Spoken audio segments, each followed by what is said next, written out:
Hoy mesa en Despierta, está caliente el ambiente político, les agradezco mucho, los presento por orden de registro de sus partidos. Jorge Luis Preciado, senador del PAN, muchísimas gracias por estar aquí. Muy buenos días. Enrique Burgos, senador del PRI, muchas gracias, senador. Mario Delgado, senador de Morena, senador, muchísimas gracias. Gracias, Carlos, por estar aquí.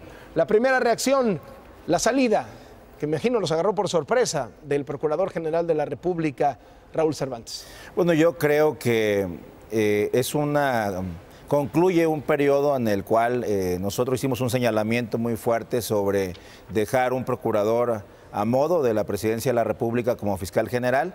Creo que se cierra esta página, pero también se abre una nueva oportunidad para que el Senado y la Cámara de Diputados, de una vez por todas, cerremos el paso al pase automático y podamos, de alguna forma, nombrar por primera vez en la historia de este país a un fiscal general autónomo. ¿Lo asumen como un triunfo propio del Frente? Yo creo que es un triunfo de los ciudadanos y creo que es una oportunidad para que hoy el procurador no esté sujeto solo al presidente de la República, sino a la ciudadanía. Mario Delgado, ¿cómo lo ven ustedes? Bueno, depende de qué vaya, cuáles van a ser las consecuencias después de esto. O sea, si esto va a servir para despresurizar y empezar a negociar otros temas como la ley de seguridad interior, pues a lo mejor no ganamos en el mediano plazo. Lo deseable ahora sería discutir la ley de la Fiscalía General, darle más participación ciudadana, permitir que efectivamente lleguen abogados en los que alguien en el que podamos confiar, que le demos toda nuestra confianza y sí se quede los años que dice ahora la ley. ¿No hay peligro de que pase de un fiscal carnal del presidente a un fiscal carnal de la oposición? Bueno, creo que las condiciones ahora están dadas y la participación que hemos visto en los últimos meses de la ciudadanía podría impedir eso. Pero aquí ya hay dos distinciones. Una, el presidente dice hay que esperarnos a que pase las elecciones del 2018. Quiero entrar a eso justo para tomar la reacción de ese asunto ahorita en un instante. Senador, ¿cómo la ve frente a lo que dicen? Bueno, en realidad yo difiero un tanto porque cuando se hizo la reforma constitucional no era procurador Cervantes, es decir, no era para Cervantes. En realidad esto surgió en 2014. Estaba de procurador el licenciado Murillo, después estuvo en la Procuraduría la licenciada Arely Gómez y después entró el licenciado Cervantes, el doctor Cervantes, de tal manera que no era para él. Ahora, yo creo que estuve presente en la reunión de ayer de la Junta de Coordinación Política y lo que dijo Cervantes es que efectivamente para, pues digamos, no complicar más el escenario y dado que el elemento era que estaba designado, que traía etiqueta para él, pues prefería renunciar. Me parece que fue un acto pues congruente decir esto es lo que está estorbando. ¿No se equivocaron en el PRI, en el gobierno, al poner, al enfocar tanto las baterías con un perfil de esta naturaleza, ubicado como cercano al presidente, tratar de impulsarlo como fiscal? ¿No se les pasó la mano y por eso generaron esta reacción en la sociedad y en la oposición? Yo creo que fue la coyuntura electoral, sinceramente. Cervantes tiene trayectoria, es una persona que ha tenido en la academia, en la praxis, en el propio partido, es cierto, es una persona que sí estuvo vinculada y lo sigue al partido, pero es un hombre que como presidente del Senado acreditó una actitud imparcial, objetiva. ¿Cuál es el balance de la gestión Cervantes en PGR? Bueno, yo creo que los resultados ahí están, creció el secuestro, la delincuencia organizada no para, tenemos varios exgobernadores todavía sin traer a México, uno lo detuvo Guatemala, el otro lo detuvo Panamá, el otro lo detuvo Italia, el otro lo detuvo Cabeza de Vaca, todavía no hemos visto a quién ha detenido la PGR, creo que el único gobernador que está preso aquí en México es Padres de Sonora del PAN y porque se fue a entregar, pero deja muchos expedientes abiertos. El caso de Odebrecht, por supuesto, es un tema que no se ha cerrado, por supuesto temas como Ayotzinapa que siguen sin cerrarse, Tlatlaya, son temas que creo que para quien se quede encargado de despacho o para el nuevo fiscal, pues van a ser temas obligados que va a estar reclamando la sociedad. Pues también, y yo creo que la propia renuncia como un movimiento político, Carlos, refleja que a esta administración no le importó para nada la justicia. Ahí está el balance, coincido con Preciado. Lo que decía ayer Cervantes en su discurso es, a ver, a mí me criticaron mucho, pero yo metí al bote a gobernadores de todos los partidos, los que creían que iban a quedarse impune, Duarte, Borges, etcétera, alcaldes guachicoleros también de todas las pintas. Es cierto, hay que reconocer esa parte, creo que es un balance mixto, sin embargo, pues nos deja grandes pendientes como Ayotzinapa y como el caso de Brecht, Carlos, que seguimos siendo el único país. Dijo que ya lo había concluido. Bueno, hasta ahorita nosotros no sabemos nada. Lo que sí es que somos el único país sin que haya consecuencias en el caso de Brecht, a diferencia de varios países de América Latina. Bueno, él mencionó ayer, yo estuve presente cuando presenta su documento y la renuncia, dijo que dejaba preparados esos temas, que... Me llamó la atención que dijo que dejaba concluido el caso de Brecht, pero pues no hay todavía una orden de aprehensión de No sabemos qué significa dejarlo concluido. No la tenemos en mente, ¿no? Ahora, no se suspende la acción de la Procuraduría. Efectivamente, no hay un procurador como tal con esa designación, pero hay un encargado de despacho que tiene la función de darle continuidad a esto, de tal suerte que tenemos que esperar. Ahora, por el otro lado, coincido plenamente en que bajo la conducción de él, pues sí, varios ejecutivos estatales están bajo proceso. Algunos fuera del país, otros aquí en México, pero la acción de la justicia sí la promovió y esa es una realidad. De tal suerte que, pues yo creo que sí cumplió con su función, con su tarea, actuó en procuración de justicia. Carlos, yo insisto, ¿cuáles van a ser las consecuencias de esta que parece jugada de ajedrez del gobierno? Porque hemos visto ya muchas situaciones en el pasado donde el PAN pues lleva al extremo una negociación, prácticamente chantajea al gobierno y finalmente termina negociando algo. Ojalá no sea el caso que se termine negociando ahora el fiscal anticorrupción con el fiscal general, finalmente se arreglen o aprueben la ley de seguridad interior, sino que efectivamente sea una oportunidad para discutir una ley de una fiscalía realmente autónoma, que realmente le sirva a la gente y que iniciemos un proceso en donde un ciudadano en el que podamos confiar, que por supuesto que hay en este país y además preparados, tome la Fiscalía General y empiece a haber justicia en este país. ¿En mente?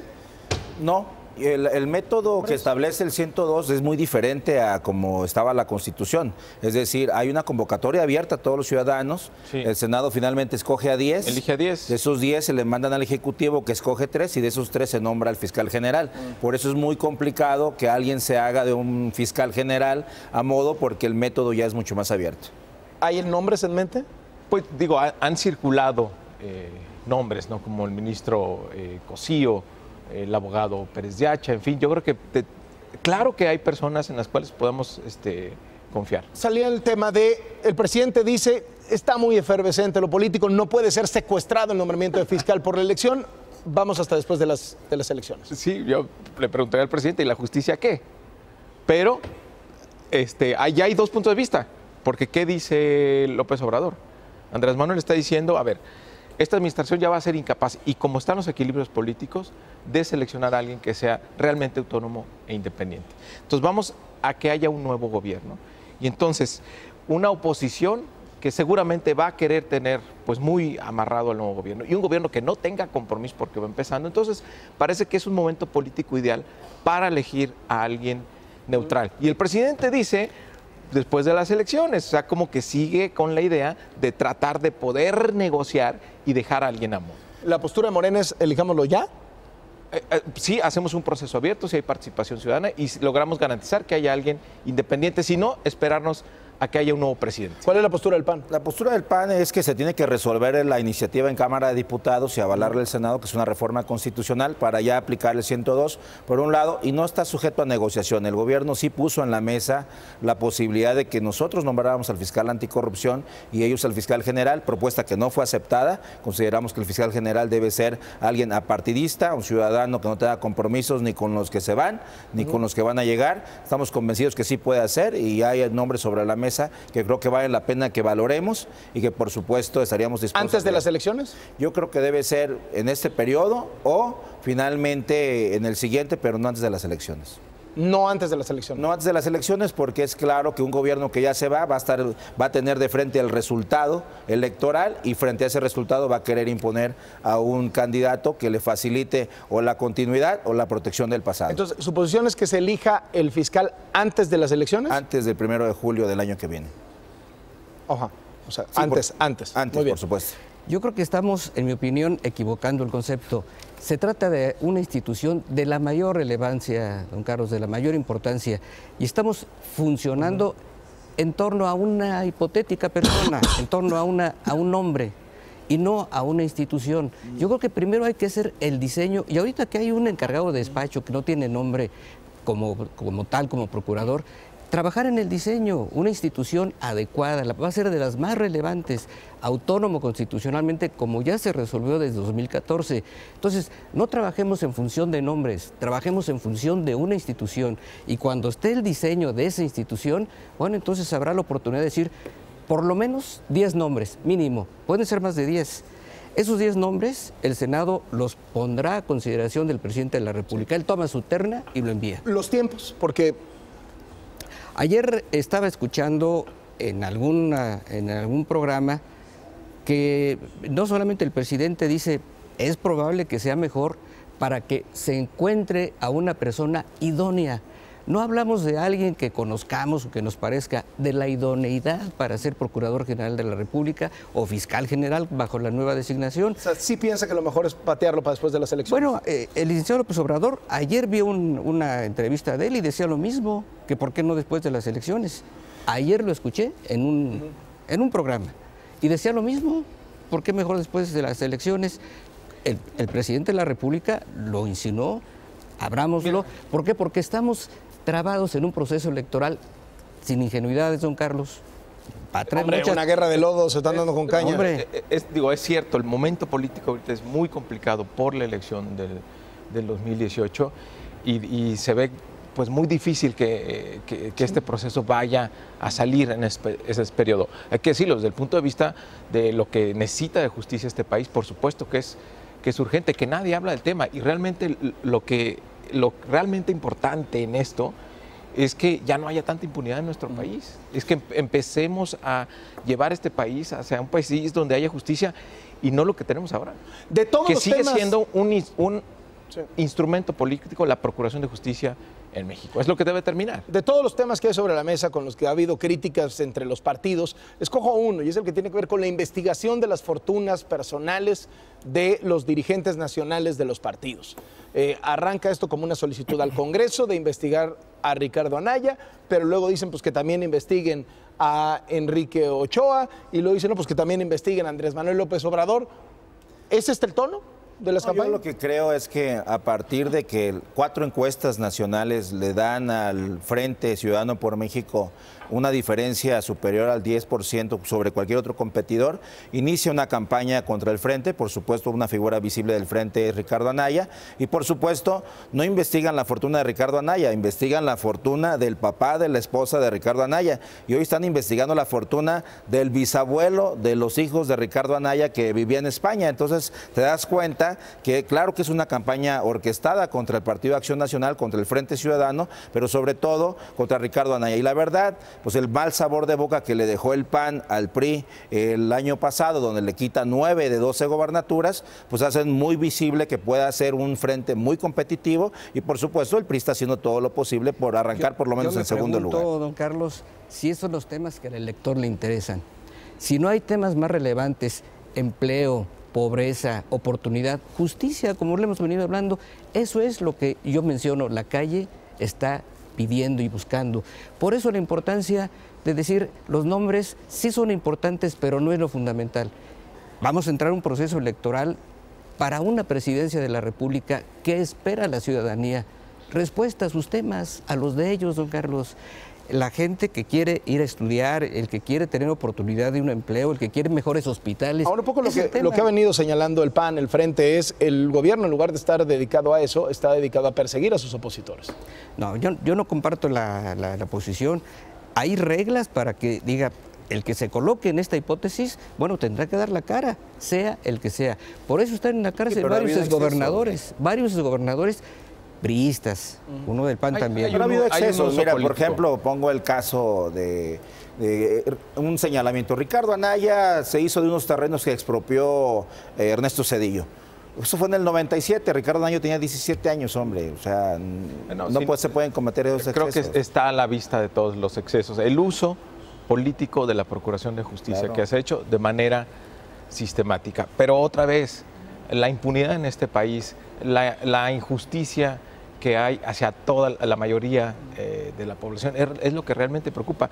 Y parece que al presidente no le preocupa en absoluto eso. Y eso es lo que realmente debería de movernos. Ahí sí coincido con el senador Burgos. Pero como están las cosas y por las fuerzas, por los equilibrios que hay actualmente en el Congreso, Carlos, veo difícil que esto se mueva. Y si se mueve, tal vez va a ser por un acuerdo que haya otra vez entre el PAN y entre el PRI para repartirse entre el fiscal general y el fiscal anticorrupción y protegerse unos a otros, ¿qué es lo que ha hecho el PAN y el PRI en los últimos años? Eso no va a pasar, eso ya ha estado en la mesa muchas veces y la verdad es que el PAN no le ha entrado a ese juego de intercambiar ni fiscales ni mucho menos el que nos ha complicado más, que es el tema de anticorrupción. La realidad es que sí sentimos un ataque directo del gobierno hacia Ricardo Anaya y por supuesto hacia el Frente Ciudadano, porque es claro que esta fuerza que hemos logrado con el PRD y Movimiento Ciudadano sí nos da posibilidades, no solo en la presidencia de la República, sino en las 9 gobernaturas que vienen en disputa. Entonces, realmente, es que estás viendo algunas encuestas, pero antes de la salida de Margarita, porque eso ya como que pero es parte les desbarató el frente. O sea, es parte de la estrategia del gobierno. Mira, en el 2006, una parte importante de los gobernadores del PRI apoyaron a Felipe Calderón, 18 de ellos, por cierto. Y eso logró que Felipe Calderón le ganara a López Obrador. En el 2012, cuando no gana el candidato del presidente Calderón, que era Ernesto Cordero, pues hacen huelga de brazos caídos y dejan que Josefina Vázquez Mota pierda la presidencia de la República, donde Calderón apoya al PRI. Van a hacer exactamente lo mismo, van a ir a apoyar al PRI tratando de dividir al voto opositor. Margarita, dicen. Sí, por supuesto. Y claro, lo bueno es que ahora lo van a hacer por arriba de la mesa y no por debajo de la mesa como lo hicieron en el año 2012. De uso político, no lo comparto. Ni el procurador recientemente presentado con su renuncia, ni Cervantes, ni Arelli, ni antes Murillo hicieron uso político. Eso no es verdad. Ahora, el diseño actual de la Procuraduría General de la República en su tránsito a Fiscalía, el PRI no lo resolvió. El PRI no tiene ni siquiera mayoría elemental, más de la mitad. Necesita mayoría calificada, como ocurrió, se aprobó por el PRI, por el PAN y por el PRD en el Senado de la República. Ese diseño fue de los 3 partidos políticos, así que no hay novedad de que es el PRI el que lo hizo. Yo nomás recuerdo un solo caso, el caso del Estado de México, donde la Procuraduría General de la República abre un expediente contra Josefina Vázquez Mota, la tumba de las encuestas y una semana antes le dice, disculpe, nos equivocamos, usted no tiene ningún delito que perseguir. Bueno, pues ahí están puestas ya las posiciones de los 3. Muchísimas gracias, les agradezco por venir al estudio Despierta, por su confianza en este programa. Gracias, Carlos.